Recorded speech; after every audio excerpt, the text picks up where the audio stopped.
Guys, it's me, Ashley, and today I'm gonna cut this big old loaf of soap. Ba-bum-bum.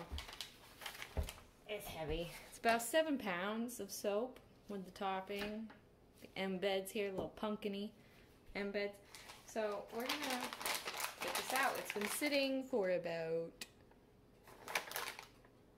24 hours.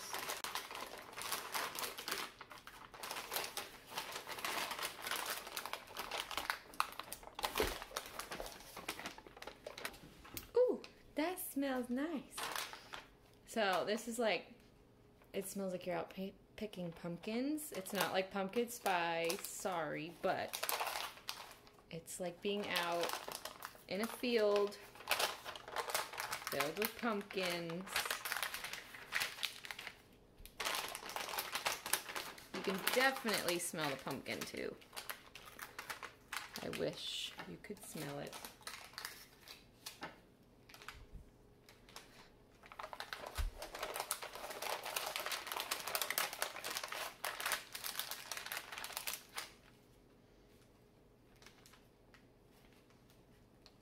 This is heavy.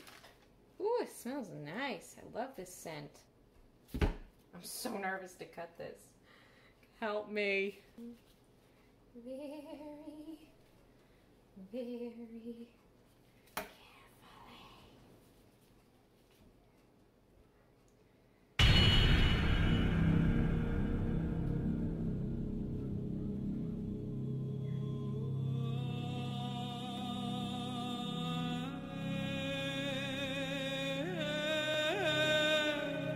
Would you look at that?